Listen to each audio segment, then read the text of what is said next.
32 FM 94.9. I am Adenike Ademuwagun. And I'm Kenny Durutilu. I have with the Nation newspaper, the Guardian newspaper, and the Premium Times newspaper, amongst a bunch of others.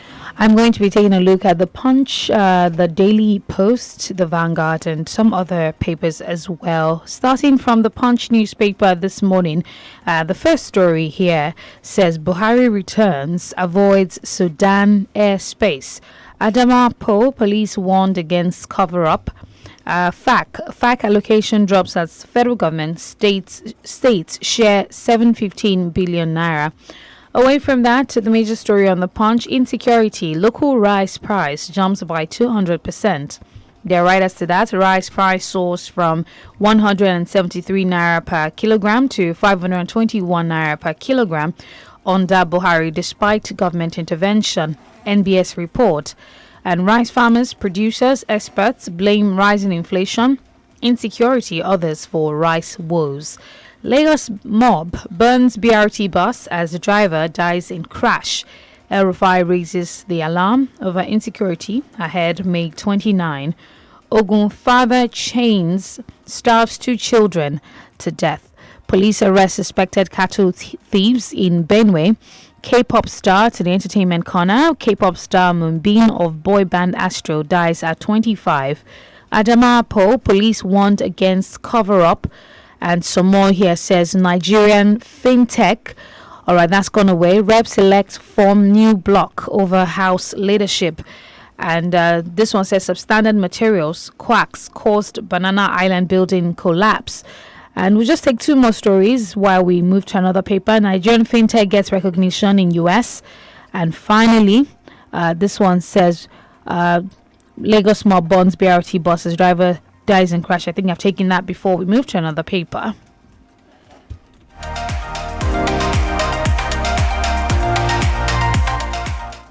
All right, let's do the Nation newspaper now. 172 Nigerian troops for Guinea-Bissau. Major story from the Nation newspaper this morning. Kaduna, 1,266 killed, 4,973 abducted in 15 months. Elsewhere, Nigeria not defaulting in China debt repayments, says DMO. Call neck meeting, APC NWC member tells Adamu. UK reiterates commitment to free education for Nigerian students. Buhari to appeal ruling voiding Ararume's removal. National Assembly to Sirika halts demolition of buildings. Some stories from the Nation. Elsewhere, Neymar expecting baby with former fiance. There's another story there on the sports side of things. Tinubu, Beavers, IREV and other matters is also another story from the Nation. A newspaper this morning. NASFAD prays for Tinubu's success as president. A lawmaker lauds Abiba to mortgagees worthy lifestyle. And lastly, from the Nation, Sanwo-Olu's hails women, youths at Layato Cater. I believe that. Some stories from the Nation. From the Vanguard, DMO dismisses default claims on China loan repayment, and some more here. Says Ohaneze fumes over Kanu's detention, alien health. And away from that, insecurity, 1,266 killed, 4,973 kidnapped in 15 months. Kaduna government. Energy poverty, over 60% of Nigeria's population lack power. NLNG. Crude oil exports, Malami allegedly paid $200 million as whistleblower fees. Reps. And some more here says Tinubu Fintiri seek police inquest into Ademuwagun. There are writers that says as Fintiri seeks prosecution of criminality behind drama. Apologies for attack on national commissioners. Why Buhari didn't intervene in debacle. Federal government says president didn't use security against opposition during polls. And another writer says NSCDC boss summons state commandant. Fintiri others get certificate of return. And you can find a picture on the front page of the Vanguard as Fintiri receives the certificate of return. Away from that, Eid al-Fitr Federal government declares Friday, Monday public holidays, while 3,298 inmates are on death row in Nigeria. This is from the prison service. Flying Eagles yet to be paid qualifying bonus. And some more stories, INT'L Fitri as well. Sultan of Sokoto urges Muslims to watch for new moon. And finally, due judicial process will be followed on Ararume NNPCL matter. Buhari, and there's a writer to that says implications of court judgment to economy, security, legal, energy aspects. And that's on page 12 of the Vanguard. Over to the Premium Times newspaper this morning. Ademuwagun, why Binani's defeat is another lost opportunity for Nigerian women. You also find this one. Abuja collapse wall claims 2 lives for rescued. FEMA. Terrorists kill 16 people in separate attacks in Zamfara. Labour Party crisis. Peter Obi lawmakers elect. Others meet in Asaba. Official. Recent elections in Nigeria. Others show Africans yearn for competent leadership. INEC declares PDP's Fintiri winner of Ademuwagun governorship election. INEC to write IGP, demand investigation, prosecution of Ademuwagun wreck. INEC presents certificates of returns and asks members elect after supplementary elections. FAAC shares 714 billion naira March revenue to federal government, states, local governments. FEC approves Nigerian citizenship to 385 applicants. Nigerian University bars students from driving on campus as union kicks. $800 million, loan obtained to ease effects of COVID, cash crunch, subsidy removal. Official. Take one more from the Premium Times. Police arraign officer for allegedly killing Delta man over 100 naira bribe. Taking a look at the front page of the Daily Post, FEC grants Nigerian citizenship to 385 applicants. I am unaware Akimi's mother and son's transfer of wealth to her. That's on the sports corner. FRSC deploys 950 personnel for INT'L Fitri in Kwara. Champions League, all teams that qualified for semi-finals confirmed. And some more stories here says NFF makes U-turn on IMC mandate.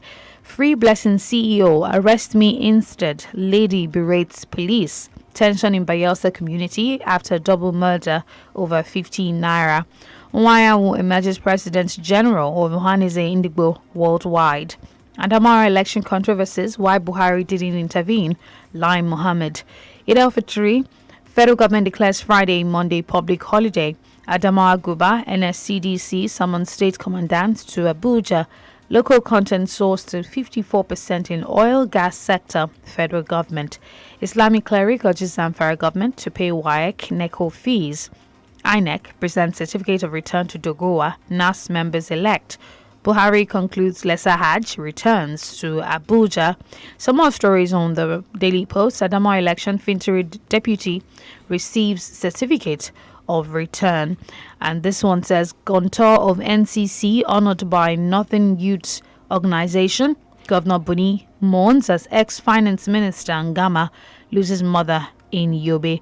And I'll take one more story before we go on that commercial break. Ekiti government shortlists 1,300 candidates for interview as primary school teachers.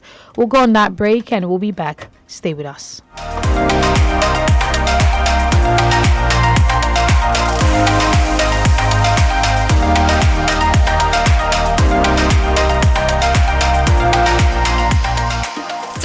FM 94.9. Màámi, ṣé gbogbo ife Bonvita ilẹ̀ fẹ́ pín? Bẹ́ẹ̀ ni, ó ṣàmọ̀ pé àkókò yìí ní ṣe pẹ̀lú nǹkan pínpín. Torí ẹ̀ ní Bonvita ṣe ń pín 50 gíráàmù lórí ìdí alátùrọ̀ onígíráàmù 145 kọ̀ọ̀kan. Àwọn ife wọ̀nyí á jẹ́ ti bọ̀dá Musa, alábàágbé wa, ìyàwó wọn, Uncle K. Lákòókò yìí, ẹ jẹ́ gbádùn àfikún 50 gíráàmù lórí ìdí Bonvita alátùrọ̀ 145 gíráàmù tẹ́ bá rà. Ìyẹn túmọ̀ sí àfikún ìṣaralóore dídára ti Bonvita. Bonvita, ó kún fún èròǹgbà rere.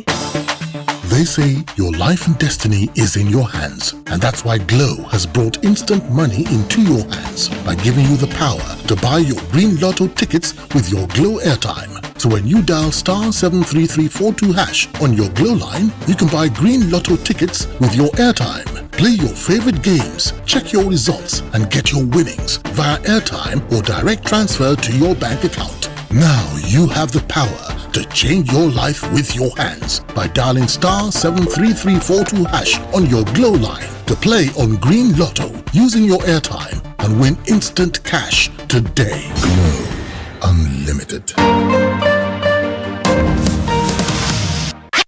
32 FM Play and Win Show. Enjoy radio like never before. Radio that gives you more. Radio that makes you happier. Calling on your radio. Play some game and win some cool cash.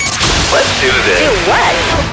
All I do is win, win, win, no matter what. 32 FM Play and Win Game Show. Every day from 2 to 2:30 p.m. on the Laughter Station, 32 FM 94.9. You are a listener. Get to call in on your radio. Play some game with Lumi and win yourself some fantastic prizes. I bet you don't want to miss this.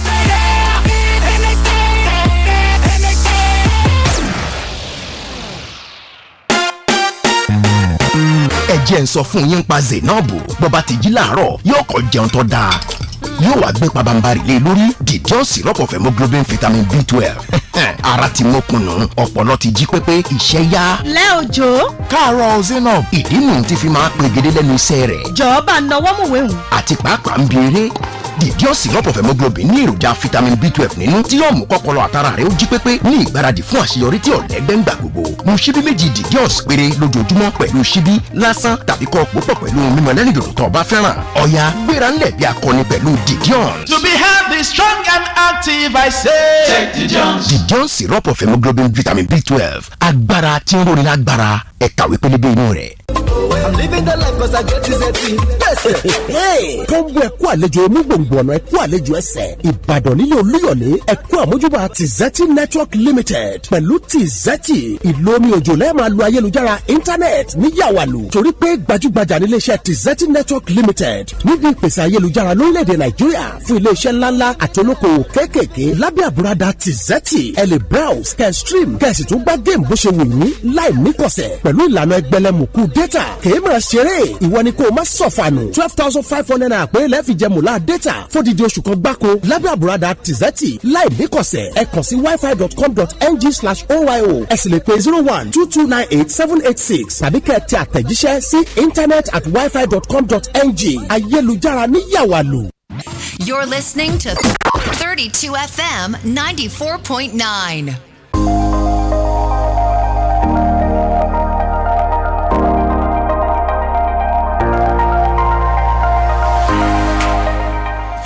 It's great to have you back with us. 32 FM 94.9, the Break of Dawn Paper Review. I am Kenny Durotilu. I am Adenike. Ademuwagun. Professor Olu Ojedokun joins us this morning for the analysis to touchlight some stories. Good morning, Prof. Top of the day to you. Good morning, Prof. All right, let's begin with this one out of the Guardian newspaper. It reads, 40 days ago, FEC approves over 100 billion naira contracts. Now, it reads, with less than 40 days ago, the Federal Executive Council meeting presided over by Vice President Yemi Osinbajo yesterday approved a number of contracts running into billions of naira. Prof, your reaction? Well, seeming aced, of course. Aced in the sense that they're about to leave. You would have expected that they would have taken a pause, maybe work with the transition, and then many of this spending would have allowed the new government to decide what they want to do. You know, I think it's in bad taste. You're leaving and you're committing the nation to a lot of expenditure. Of course, governance doesn't stop, but you would expect that a few weeks to your departure, you would actually work very closely with the transition. And I hope they are. They might well be. And allow the transition team, to determine whether or not this expenditure is really necessary. The question is, are they priority expenditure? Salaries are priority. You expect them to pay salaries, maintenance and that sort of thing. But any capital expenditure or any new expenditure which would take them over the next few years surely should be left to the new administration. Priority quite important as far as these are concerned. We don't know the details of the contracts as at now, but you want to think that if anything will be signed at this point in time, it will be something that is of utmost priority. Yes, I think the concern and the fear that Nigerians have is that when you are doing things just as you're about to leave, that maybe there's some kind of shenanigans going on, maybe some corruption, maybe some people are trying to feather their nests. We don't have any evidence of that, but we have to ask the key question: why this late in the hour? Are they spending so much or approving so much in terms of spend? I would have thought that what they should do and what they want to do is leave a healthy balance sheet, whatever we call that, for the new administration, so that they can start at least on a comfortable slate. Right. Well, we know Nigeria is broke, but they can still make it a little bit better for the incoming administration.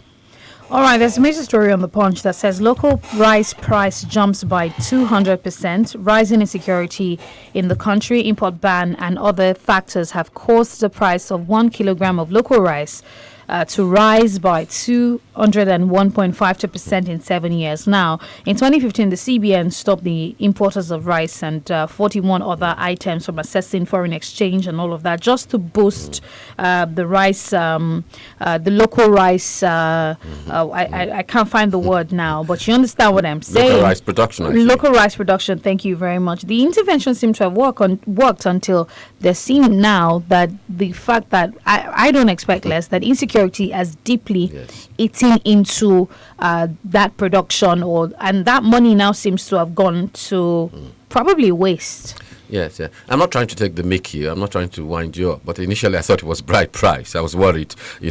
Rice price. Rice price. That's what we're talking about. Yes. The rice price. I think you've put the finger on it. You've put the nail in the head. It is actually to do with food insecurity, or food security, if you may say. And of course, whatever happens in the, we call it the belt. What belt do we call it? The belt. I don't forgotten the kind of belt we call it, but the belt where things grow, the fertile belt of Nigeria, which is Benue, which is Niger. Middle belt. Yeah, middle belt. The middle belt, but bread basket. That's what I wanted to say. And so, of course, it's going to affect the price. They did a good thing in the beginning when they wanted us, because we produce rice and we wanted to show up the local production and ensure that we don't eat imported rice. I remember when I was growing up, there was a difference between the rice, which now many people say is more like ofada, and the Uncle Ben's rice. And those of us who felt we were posh or had aspirations to be posh ate the Uncle Ben's rice, while the rest of the people, you understand, ate the rice that you find stones in and you have to pick from that point of view. But the time has passed now. A lot of our rice is well processed. It's well, you understand, you don't find stones in them. And so you would expect, you understand, that with time, that the price will stabilize. But it will only stabilize if there's enough production, because too many people are chasing too few bags of rice, and therefore the price has to go up. And so too many farmers have been chased out of their farms. And so production has gone down. What happened to the rice pyramid? There was a pyramid at some point in time, and there was something related to storing up rice for something. Yeah, but some of it was exposed as a hollow sham, with the construction of wooden pyramids and the rice just surrounding it from that point of view. I guess what has happened is that the rice pyramid has been affected by the insecurity. Remember the floods? There were floods which wiped out a whole swathe of the bread basket. So I think it may yet stabilize, but I don't think things will stabilize before this government leaves. I think it's going to be the next administration that maybe we'll begin to see stabilization. But I also think, and some people would criticize me for this, I think that encouraging rice production is a good thing in one respect, but it's also not so much good, because rice, too much of rice, which should be something that we eat very occasionally, actually for people like us, we are predisposed, that's the word, thank you very much, to diabetes, you understand, from that point of view. So many people don't like me from saying that, but rice is supposed to be eaten with lots of vegetables, lots of carrots and stuff like that, right. So that rice, if you see the way rice is served in many places, just a little bit, and then you have your vegetables and fish and whatever you have. Right. So rice, yes, encourage it, but are there not other things we can encourage? Millet, what you called wheat, you understand, plantain flour, and so on and so forth, which is much healthier and which probably will even be cheaper for the masses, and beans, of course. And going forward, it means that now rice, this says that local rice price jumps by 200%, so people should be prepared to pay some extra sum for the same amount that they buy before. Yes, and that's why, people may want to look elsewhere in terms of what food next. But the reality of it is that every food in Nigeria, you understand, there's no poor man food, you understand. But I find a lot of people queuing for bread, so I'm beginning to think that maybe bread is still what many people can afford, But having said that, I think, the government has to find ways to ensure that there's food security. So whatever people want to eat, whether it's rice, beans, or whatever, is readily available, or yams. All right, we've spoken about the impact of insecurity on the surge, the upsurge, and the price of rice, local rice. Now, what role has inflation played in all of this? The current inflation we're facing right now. Inflation on the food insecurity. No, inflation as regards the increase in the price of rice. Oh yes, no inflation. Well, when the price of rice increases, it means that it's going to affect inflation, because rice is what most of us eat. And so when most of us, because what they do when they look at inflation is that they look at the number of items and they do an average of it. And because rice is predominant in what we eat, go to the university, go outside. What most people eat is rice. Rice is a staple that is there. And so of course, when the price of rice goes up, then we get our 20, what is it now? Is it 22.9% in terms of inflation? It was 21.4 last month or thereabout. Nice. So it continues to go up because rice is quite important in terms of our staple from that point of view. And then, the price of rice is not necessarily the same with that of ofada. Ofada is in a different category of itself, because that is even rarer. That even, I guarantee you, will be more than the 200 and so percent that Adenike just told us about. All right, let's take a look at another story. Overfry raises alarm over insecurity ahead of May 29. He has warned that bandits could take advantage of the transition period to launch bloody attacks in the country. He's advised that security operations against bandits be increased in the remaining days of the current administration. But I think they're already doing that. I think after the election, we've seen an upsurge of violence. It's continuing. In Kaduna, we're speaking about, I wonder why it doesn't speak to his state. In Kaduna, southern Kaduna, the killing field continues. In Benue, it continues. So this has never really stopped. Well, after the election, it's risen again. And so, yes, we should focus on making sure that the banditry or terrorism, as we call it, is dealt with. But I would have felt that the governor of Kaduna State will focus more on his state, and in his dying days will ensure that the insecurity, the banditry and terrorism in his state, particularly against those in southern Kaduna, is dealt with and addressed. He's not the president of the federation, you understand. His responsibility is Kaduna State, and I will ask him, you understand, to focus on Kaduna State in the last few weeks that he has. According to reports from the nation, 1,266 killed, 4,973 abducted in 15 months. Quite alarming, though. By whichever indices or by whichever statistic or whatever, it is quite appalling, it's alarming, and of course, it's unfortunate. You know what the Constitution says? It says that the number one responsibility of government shall be the welfare and the security of its people. And I've always argued that it's not just enough to put in the Constitution. There have to be consequences. People have to have the right to sue the government, especially if they are kidnapped or if their relatives are killed. They should have the right. And then maybe government would begin to take its responsibility more serious. I'm not certain that this government has taken it as seriously as they should. But some people will say, even if they took it seriously, unless they restructure our security forces, our security services, we'll continue to have this problem. Unless they have decentralized policing and that sort of thing, they will continue to have this problem. So I don't think they've been smart about the solutions, and I hope that the next incoming administration will be smarter and make far-reaching decisions as to how we police and how we deal with terrorism, kidnapping, and the lot.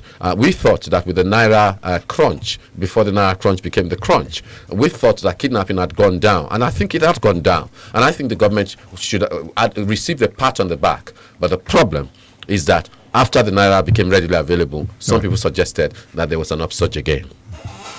Okay, let's take a look at this one from the Daily Post. It says here that Reno Mokri raises concern over Tinubu's whereabouts. Reno Mokri, of course, is a social political activist and he's raised concern over the whereabouts of the president-elect Bola Tinubu.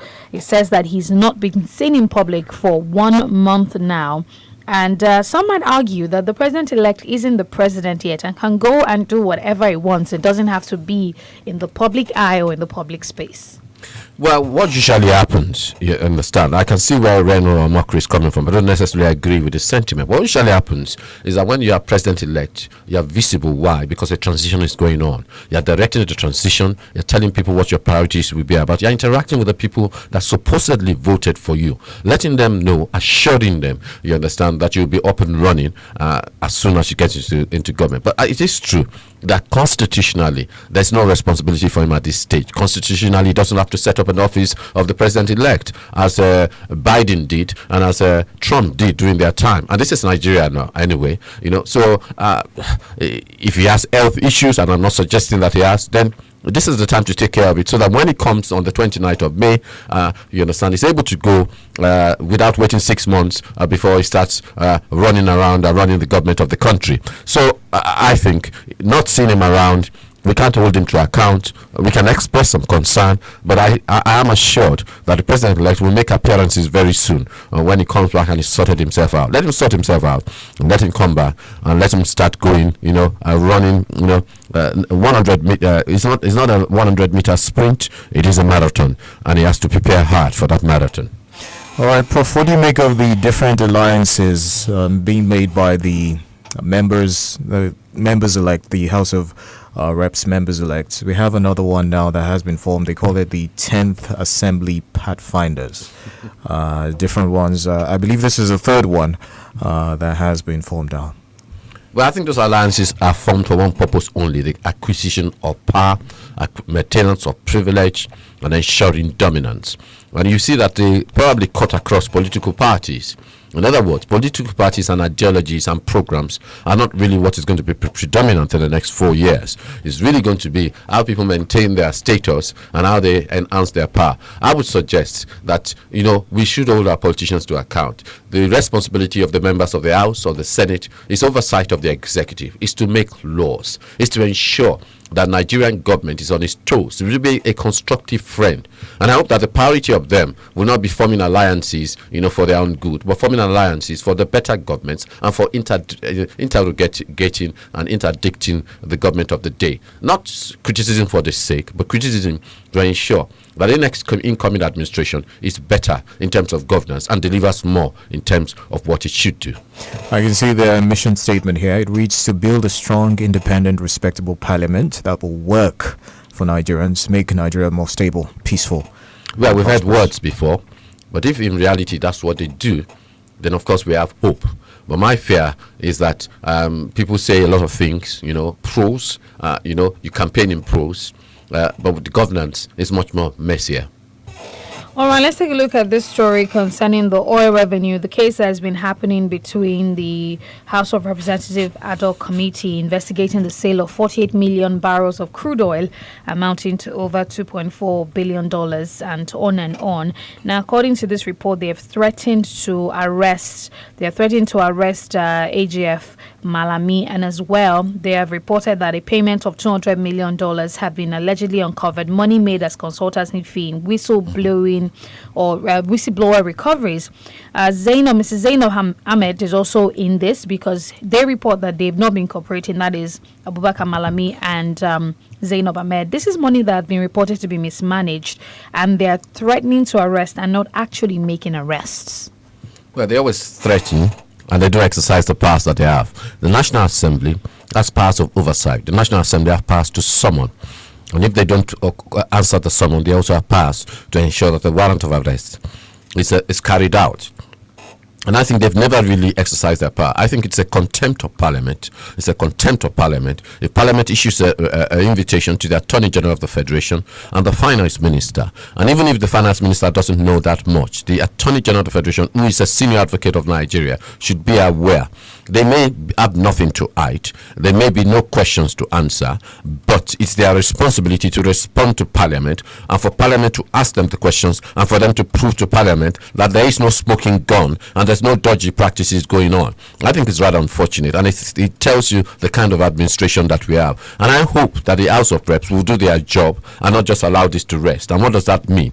Issue a warrant, you understand, for them to be arrested and at least show some teeth. Show some teeth. If it was the common man who maybe squandered or got this kind of money, because this is a lot of money, I don't think they will be threatening to arrest $200 million. That person would be in jail, coming for whatever Parliament from jail.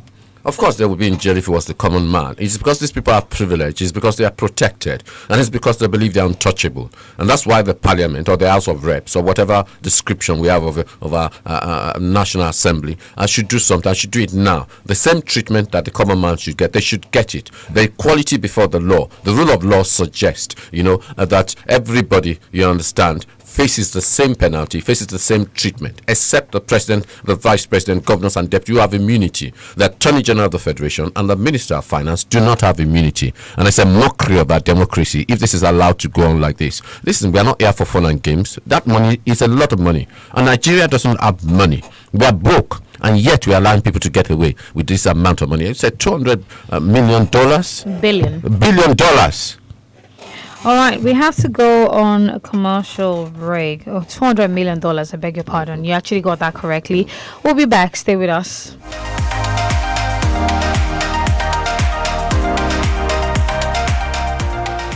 32 FM 94.9. Màámi, ṣé gbogbo ife bọ́ǹfìtà ilẹ̀ fẹ́ pín? Bẹ́ẹ̀ ni, ó ṣàmọ̀ pé àkókò yìí ní ṣe pẹ̀lú nǹkan pínpín. Torí ẹ̀ ní bọ́ǹfìtà ṣe ń pín 50 gíráàmù lórí ìdí alátùrọ̀ onígíráàmù 104 àbọ̀ kọ̀ọ̀kan. Àwọn ife wọ̀nyí á jẹ́ ti bọ̀dá Musa, alábàágbé wa, ìyàwó wọn, Uncle K. Lákòókò yìí, ẹ jẹ́ gbádùn àfikún 50 gíráàmù lórí ìdí bọ́ǹfìtà alátùrọ̀ 104 àbọ̀ gíráàmù tẹ́ bá rà. Ìyẹn túmọ̀ sí àfikún ìṣaralóore dídára ti bọ́ǹfìtà. Bọ́ǹfìtà, ó kún fún èròǹgbà rere. For this Naija wey we dey so, say you no hold cash no mean say wahala dey o. You wan send money to Male for Villa, just use Momo. You wan buy recharge card or data, just use Momo. You wan pay for market wey you buy, just use Momo. You fit use Momo run plenty things without cash, as long as you get Momo account. No cash, no wahala, and e dey easy to open o. Just dial *671# to open Momo account. Set your PIN, transfer money from your bank account inside your Momo account. Make you fit dey pay for anything, send and receive money sharp because life dey simple with Momo. Nǹkan tí mo bá ṣe ò ní fẹ́ mi láì ní òdiwọ̀n. Ó tó gbẹ́kẹ̀lé lójoojúmọ́. Kò sóhun tí mo bá ṣe ó fi fẹ́ hàn mí. Ìfẹ́ tí kò lábàwọ́n ni ìfẹ́ ìyá jẹ́.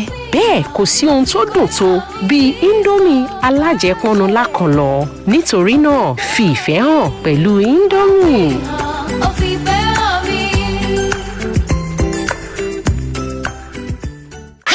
32 FM Play and Win Show. Enjoy radio like never before. Radio that gives you more. Radio that makes you happier. Calling on your radio, play some game and win some cool cash. Let's do this. It works. All I do is win, win, win, no matter. 32 FM Play and Win Game Show every day from 2 to 2:30 p.m. on the Laughter Station, 32 FM 94.9. You, our listener, get to call in on your radio, play some game with Lumi, and win yourself some fantastic prizes. I bet you don't want to miss this.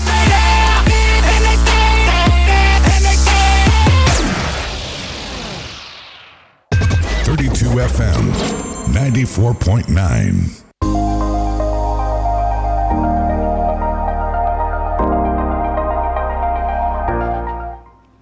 0705 5,949 and 0809 7,949 to share your thoughts on the Break It Down Papers review this morning on any of the stories that have been touched so far. And international number +234 906 200949. We also are live on Facebook. It is facebook.com/32FM 949 Ibadan. Hello, good morning. Hi. Hello, good morning. 8897. Hello, good morning. Hello, good morning. Good morning, yeah. Yeah, Adenike from UI. All right. When I heard about I don't just say the news again about the $200 million, you want my brother, who we arrest who? Why there's someone people like this they will not reappear, because one thing that is surprising to me is that since I voted for this government in 2015, I didn't repeat first in 2019. No. I never knew I was voting for the most very corrupt fellows anywhere in the world. The letter that we say was corrupt was a shy play. But that's by the way, they are government remain like that in a very few days. On the issue of somebody saying that they've not seen somebody's whereabouts in the last few months, well, I've been saying that I'll be praying for the president-elect, but I don't have any cause to reveal, because I want people that if Baba somebody from their party in Southwest, they say no, that the president is not by charisma. It's more than that. That's the best of today. All right, thank you very much. 0705 500949 and 0809 7949. Hello, good morning. Good morning, Kenny. Good morning, yeah. Good morning. Prof, good morning.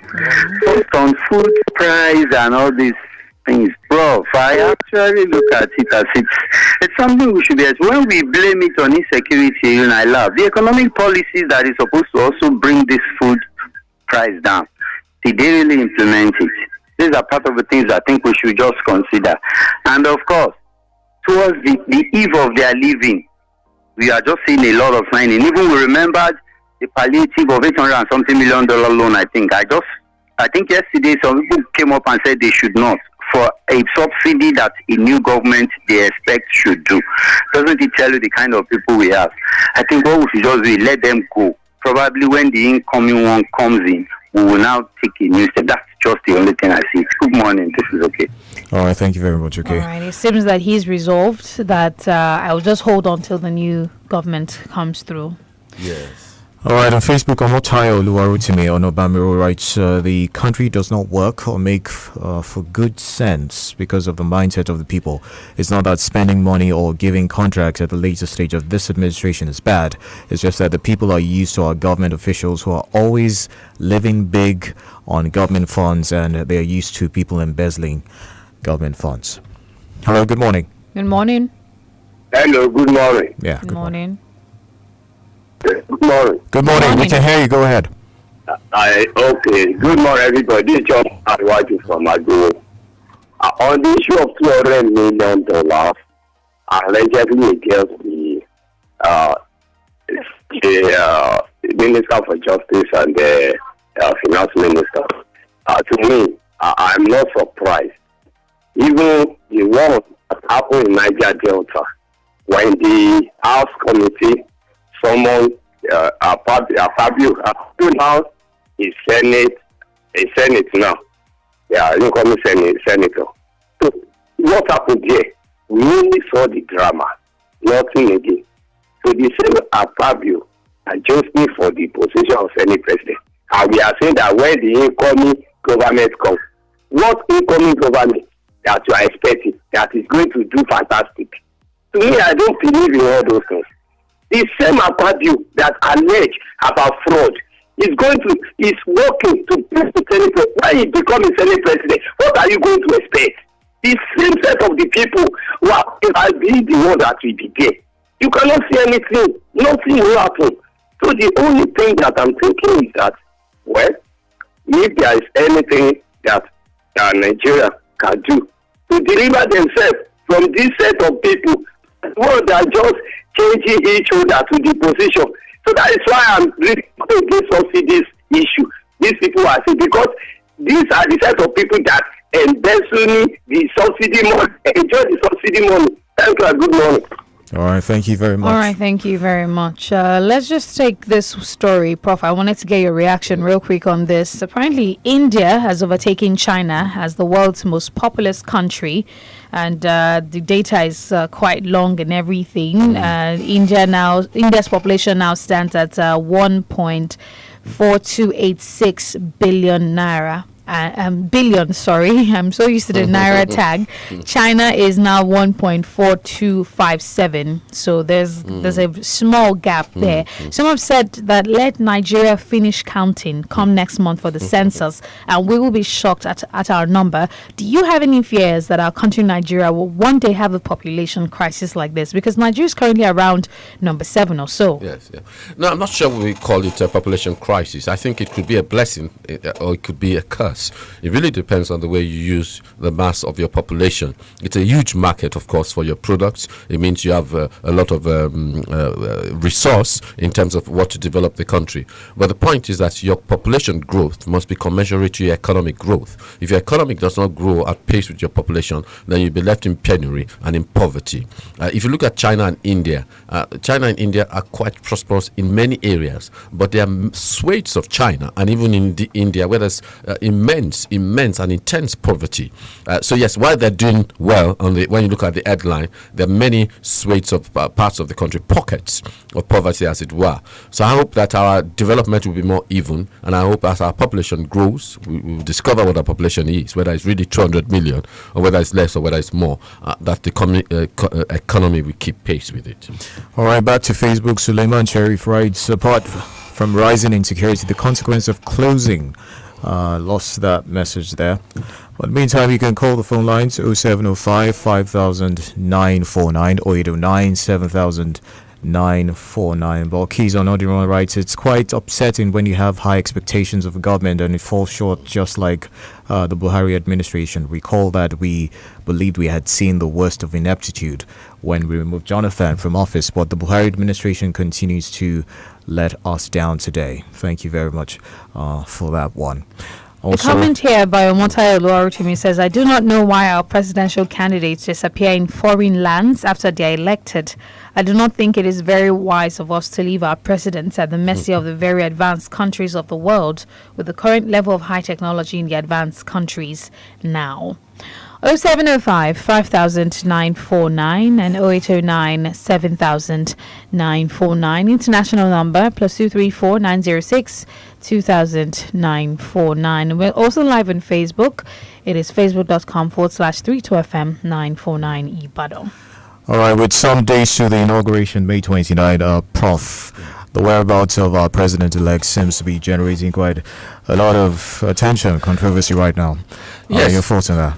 Well, people elected him, they say people elected him. And the people elected him, they expect that in these last few days before he takes over charge or takes over the administration, he should be consulting, he should be around, he should be going to places around the country and really meeting with the president, substantive president, and even some of his incoming ministers. And some people will say that some of the things he can do from abroad, but there's certain things he can't do. And I'm beginning to wonder what exactly is going on. They've shown sometimes some pictures of him, but they've never really shown him grant any interview, interact with the press, or things like that. So, of course, it is worrying. But I think the assurance that we have is that come 29th of May, he will be ready and he'll be raring to go. But for so many of us, that's not enough. All right, thank you very much, Professor Oluwajedokun. We thank you for your time, sir. Thank you. Thank you for joining us on the show this morning. I am Adenike Ademuwagun. I am Kenny. The Smart Kid Show is up next.